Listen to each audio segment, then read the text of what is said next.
everyone! Thanks God, it's Friday. Wow, pero throwback muna po tayo. Dahil nakita ko po yung old picture ng luma naming bahay. Oh my God, ang dami naming masasayang alaala dito. Bali po, ito po ay bahay ng aking lolo at lola. So, na magkaroon na po ng mga bahay, ang aking mga tiyahin, ay sa amin po ito naipamana. Wow, naipamana! Tapos, nung umangat na po ang buhay namin, yumaman na kami. Charot. Naipagiba namin, are, sayang. Dahil nga po nauga na noon. Kung may powers nga lamang ako noon o nakakapagsalita, ayaw ko po sana itong ipagiba. Pero dahil nga wala naman akong kakayahan noon at magsalita na, no, kailangan i-preserve niyo yan.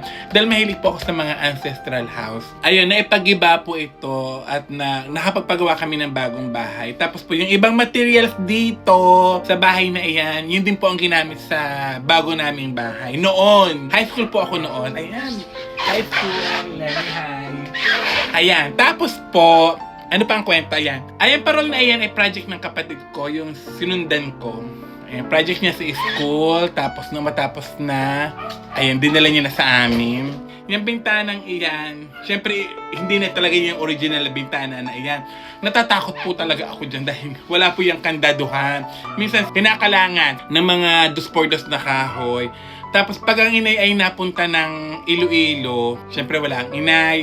Minsan natatakot kami dahil iniisip ko lagi baka may tikbalang sa gabi. Ang bilis mabuksan ng bintanang iyan. Ito naman, ayan ang kuprasa ng tatay. Yan, dyan niya iniimbak, inilalagay ang mga kupras niya, mga niyog. Tapos ng mga bata kami, dyan din kami naglalaro. Tapos nung mga bata kami, yan dyan kami sa harapan. Ito pala, sorry hindi ako sanay. Diyan sa tapat na yan kami naglalaro ng mga kung ano-anong laro. Tapos ito, ayan, dati may tindahan kami diyan na nalugi dahil ang mga kapitbahay namin hindi nagbabayad ng utang.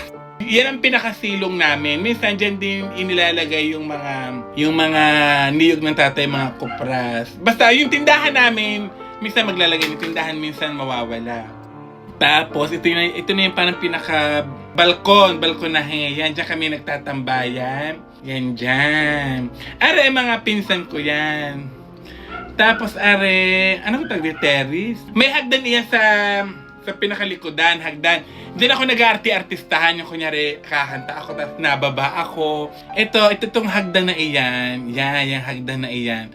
Naalaala ko noon, pagkagaling ng inay sa school, sinuot ko yung kanyang uniform, pati yung kanyang sapatos. Oo, yung kanyang takong. So, bata pa ako noon, nung pagkasuot ko, syempre mahaba sa akin. Nahulog ako dyan sa hagdan na iyan. Yan, sa hagdan. Sakto naman, nakita ko ng tatay noon. Diyos ko po, tatakbo na ang tatay. Akala ko tutulungan ako. Akala ko tutulungan ng tatay ako at naawa sa akin dahil nahulog ako. Yung pala papaluin ako dahil nakita niya sinuot ko yung damit ng inay. Tapos po, ayan po, yan buong silong na iyan, noong pong bata po ako, elementary po ako at high school, yan po minsan ay nagiging sugalan. Opo, lagi may pamadyong diyan. Kaya po maalam po ako magmadyong. Dahil sa tunay po noon, ang baon ko po nung ako po ay elementary at high school, nagtotong ako.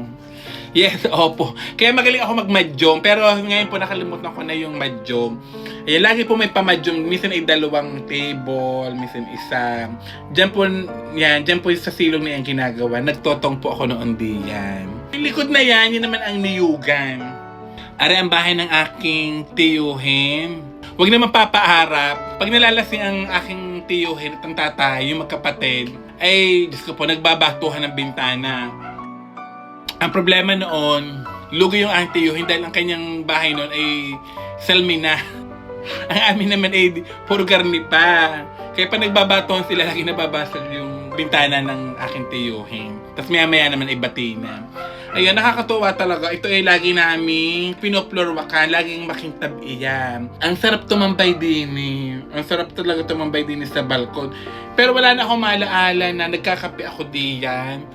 Pero Diyos ko, siguro kung sa panahon ngayon, siguro diyan ako nagkakape. Like this. Ang ganda ng aming bahay, sayang sana na-preserve ito. Sana na naingatan. Kaso wala, that time mahirap lang talaga kami. Alam nyo, noong kapag ka bumabagyo, umuuga na yan. Kaya po talaga nag-decide noon na yung gibain na siya dahil alam ng inay pag nasayaw ako. Puka! Wag kang sumayaw! Dahil nauga na po yung bahay.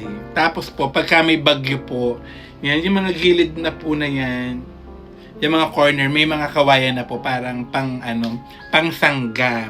Tapos yun nga po, natatakot po ako dahil pag nanonood ako noon ng mga horror, feeling ko may mga tikbalang umanananggal din sa bubong namin. Pag piyesta, ayan, dito ako sa mga tiyahin, minsan kami naghahanda dahil hindi ito pwedeng pagdamihan ng tao. Gawa ng nauga po siya. Bahay namin ito ngayon, yung ibang party po, dito pa kinuha sa lumang bahay.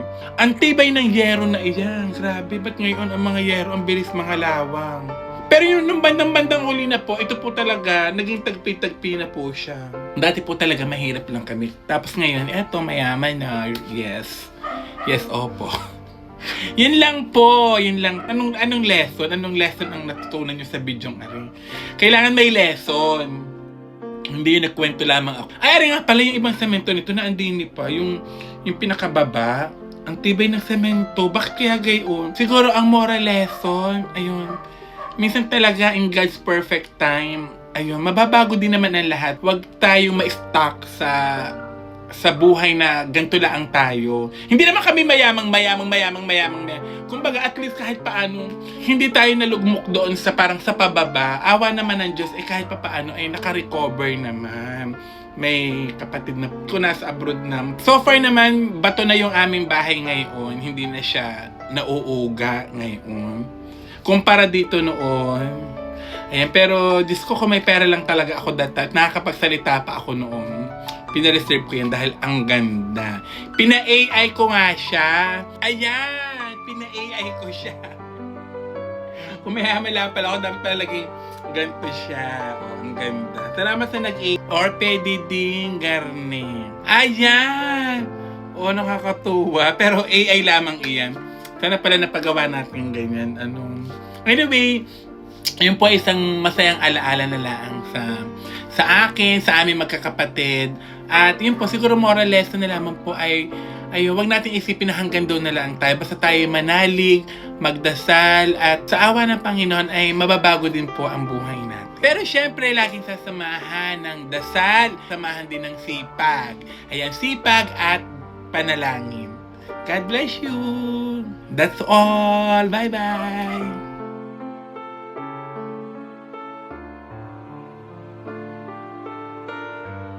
Ina, Diyos ko po. Ako'y bumili na ng garne para ako'y makapag-budget sa kinikita ko. Aring diary ng pulubi dahil baka mamaya isang araw pulubi na ako. Pati aring ipon challenge. Hirap na ako. Binasa ko na lahat kaso kapag nakakakita ako ng mga poging lalaki, nawawala lahat ng aking mga binasa din. Kung anong gagawin ko para ako'y makatipid. Hi! Yeah! Andali pala kayo! Ay, si Diyosa! Oo, nahulog. Galing langit. Buti na lang may sumalong. Ay, oo nga po. Anong gagawin ko, sir? Hindi na ako makaipon dahil sa mga lalaki ko. Lagi ko silang pinapakain. Lagi ko silang binibigyan ng pera, nililigaluhan. Paano ako makakatipid? Nalalambot ako kahit nabasa ko na ito. Pag nakita ko sila, nabigay ako. Paano yung... Ibig sabihin, masyadong mabait ka, mapagbigay ka. Oo. Alam mo, pwede naman tumulong sa kapwa. Pero kailangan may limit. Diba? Pwede ka magbigay. Pwede ka maging generous. Diba? Pagtulong sa mga mahal sa buhay. Diba? Sa jowa. Diba? Pero dapat mag-ibang ka at magtabi ka para sa sarili. Alam mo, wala namang problema, ulitin ko, na tumulong sa kapwa. Pero make sure lang, alagaan mo sa sarili. Diba? You can never give kasi what you do not have. Tama? Naisip ko din pala, sa tunay naman, ako'y mahilig din tumulong. Yung mindset ko, kapag nagbigay ako na nagbigay, malaki din ang bibigay sa akin, ibabalik sa akin. Malaki ibabalik ng Panginoon. Totoo naman. Oo, kasi minsan kahit na kaunti lang naman ang kita ko, parang laki din na ibibigay ko. Tama ga ho yun. Parang ang importante talaga, kunyari, gusto mo tumulong sa kapwa, di ba? Kasi may nakikita ng taong nalulunod, di ba? Tumalun ka. Tapos sinasabi sa'yo, iligtas mo ako. Ang sagot mo, hindi rin ako marunong, dinamayan lang kita. Ano mangyari sa inyong dalawa? Hindi para kami malulunod. Eksakto. So, ang importante, make sure bago ka tumulong sa kapwa, dapat tulungan mo muna sa sarili mo. Diba? So, dapat pala matalino din. Oo. So, akala ko lahat ng nakasalming puti matalino. Oy, Wala diba? pala hindi. Eh, alam mo naman, okay lang sa akin kahit di ako matalino. Basta may laman ang bulsa ko. Ay, may laman ang bulsa ko. May laman, ano po. Yan. Yan, Maria. Oo. Paano po kasi kapag ka nagbibigay ako, halimbawa may humingi ng tulong sa akin mga charity, pagbaga mga 500, 300, parang pili ko wala ng value. Ang gayong, dahil sa mataas ng bilihin ngayon. Ako, wala namang problema ulit. No? Kung gusto mong talagang tumulong sa kapwa, make sure lang, number one, may ipon ka para sa sarili mo. Meron ka na bang tinatawag na emergency fund? Pag wala kang emergency fund, pagka nagka-emergency ka, ano mangyayari sa'yo? Gusto ko saan kaya ako makakautang. May kaibigan kaya ako magpapautang sa akin. Eh, di punta mo si Mama Oji. Naku, lalo ako mamumura noon. Lalo ako mapapagalitan lang. May sabi nun sa akin, mag-ipon daw ako. Oo naman. Ay, si Mama Oji ang pinakamagaling na iponado. Oo, sobrang ano nun. Ganun yung boxer nun. Napakagaling nga po noon. Diyos ko, makapanood niya ito, patay ako doon. Ay siya, hayaan niyo po, balang araw may kita niyo na ako, isa na akong milyonaryo.